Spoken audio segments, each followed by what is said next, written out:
Hello everyone, welcome to Marine Tech Hub by Venkat. Today's topic is ship construction terminologies. In this video, we will be discussing some basic terminologies a seafarer should know. Let's get into the video. The first term is the length overall, that is LOA.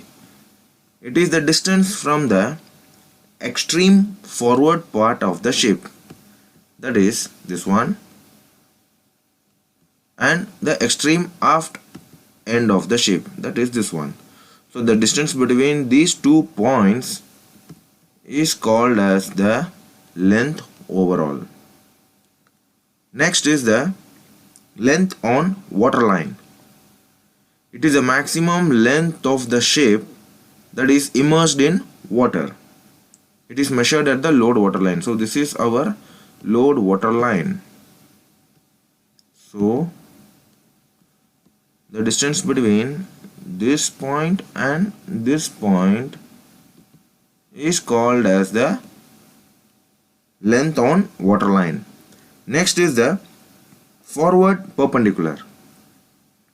It is a vertical line drawn through the intersection of the load waterline, this is the load waterline, and the stem contour.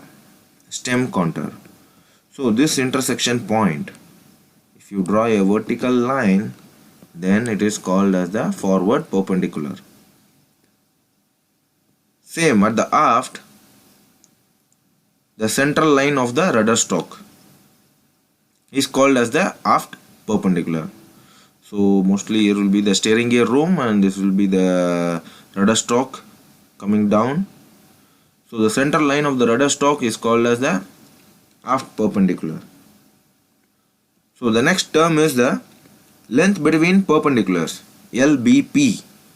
So the distance between this aft perpendicular and the forward perpendicular, which we have discussed before just now, the distance between these two is called as the length between perpendiculars, LBP.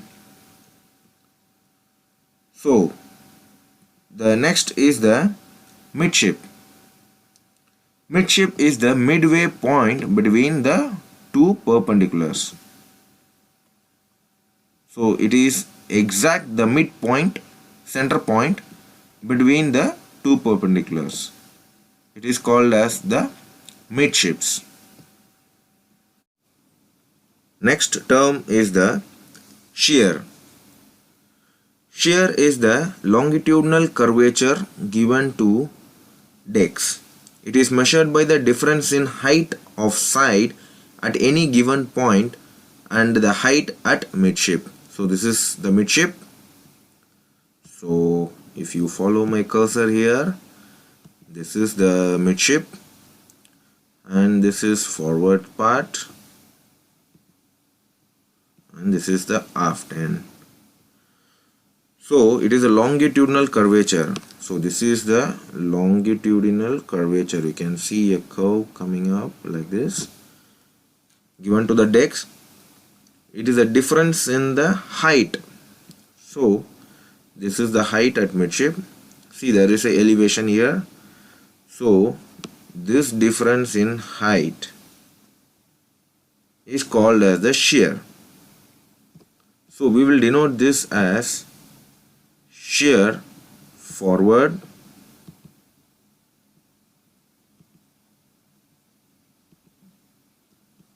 and we will denote this one, this elevation here, as shear aft.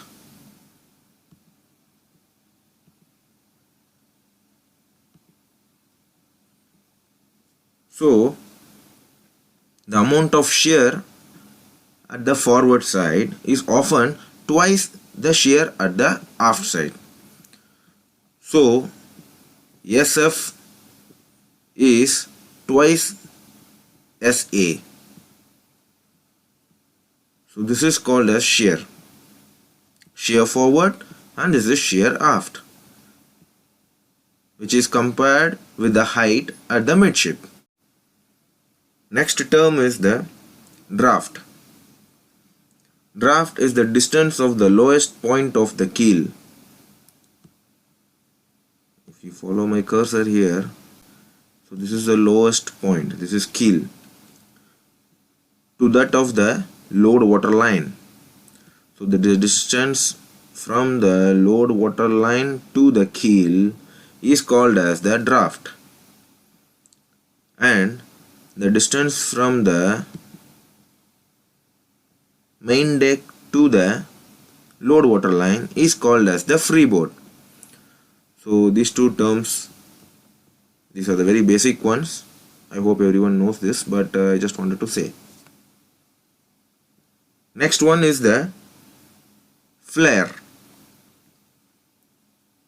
So flare, if you see this, so this is flare. Flare is the angle at which a ship's hull plate departs from the vertical in an outward direction. See, this is the outward direction from the center line. In the outward direction with increasing height.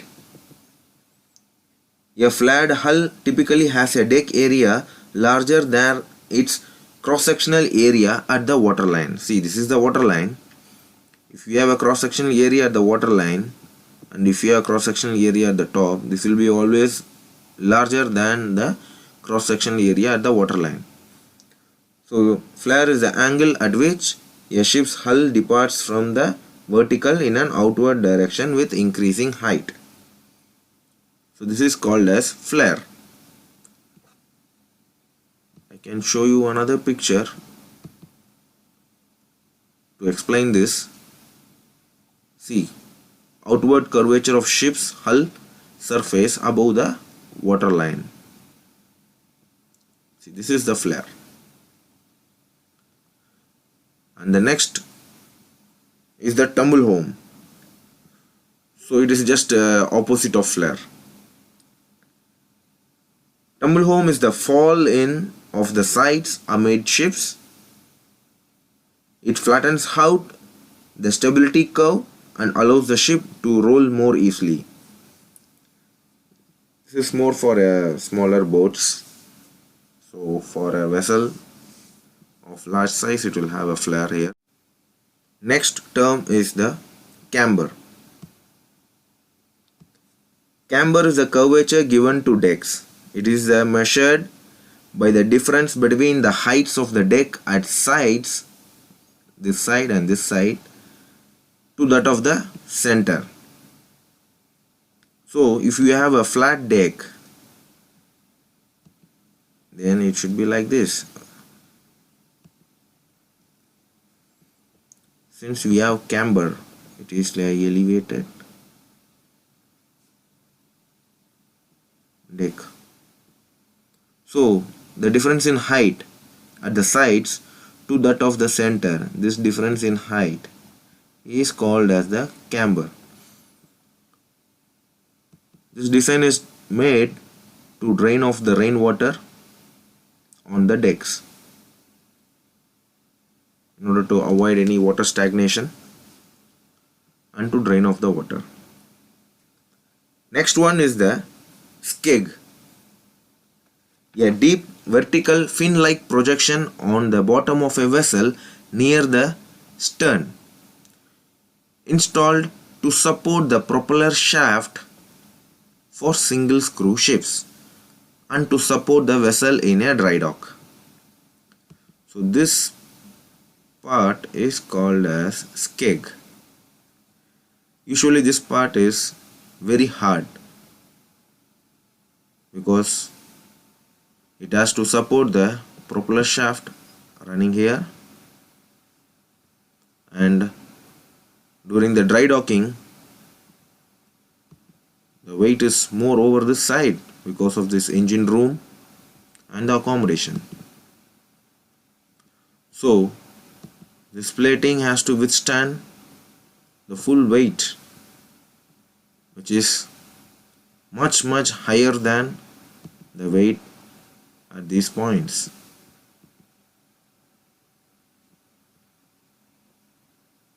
Next is the rake of stem. This is the inclination of the keel line from the horizontal. So, if you ask me, this is the rake of stem. This is the inclination of the keel line from the horizontal. So, in the horizontal side, this is the rake of stem. If in the y-axis, if you see, it is a flare. Next term is the keel. It is the continuous longitudinal horizontal plate on the central line at the ship's bottom. So, this is the keel. So, this is the keel, the bottommost part of the ship, and it runs continuous from forward to aft longitudinally. If you see in this transverse section, so this is the keel. So with this, we will end up this video. We will continue to discuss other terminologies in the next video. If you have any doubts or if you have any more terminologies to be discussed, please put up in the comment section. Thanks for watching up to the very end. Take care. Bye-bye. Thanks for watching. If you like this video, like it, share it, subscribe the channel, and don't forget to press the bell icon.